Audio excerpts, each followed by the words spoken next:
as Herdy Ambion, the CEO of Branded Overruns Bodega, her Branded Overruns at her candy shop.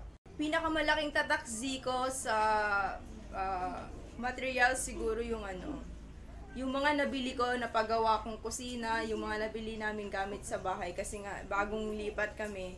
So yung gamit namin wala pang masyado. So dahil sa kita ko, dahil sa pagnenegosyo ko na part ng Z, nakabili po ako. And then yung pinaka siguro yung naging tataksi ko rin sa sarili ko.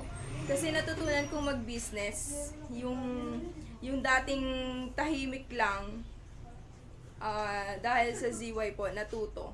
Dahil sa mga BYOB po siguro dahil doon, nakatulong din po yun para sa personality ko na makihalubilo sa ibang tao. Madaming beses ako natulungan ng Zinong lockdown kasi yung iba hirap na sa pag-work, hirap na sa financial nila, yung ibang business nag-down din. So dahil sa Z, meron silang dropshipping system. Yun yung ginagawa ko, yung kahit na nasa bahay, literal na nakahilata lang, kumikita. Yung pandemic na akala mo sobrang hirap, pero napatunayan ko na hindi naman pala. Na hindi ko po siya ramdam nang dahil sa Z po. Still, nakakasurvive pa rin kami ng pamilya ko.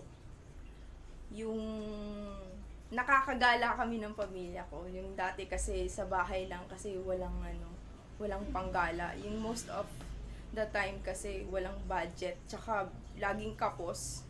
Siguro yun din yung pinaka ko, nang dahil sa business na to, nakakatulong din kami. Tsaka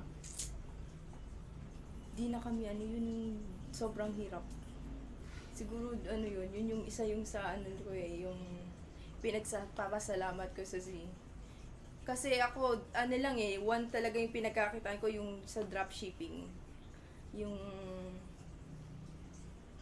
kahit cellphone lang, pahiga-higa, late matulog or late magumising, still na kumikita pa din. Kaya thank you. Sa ZY Shop, building business, building future.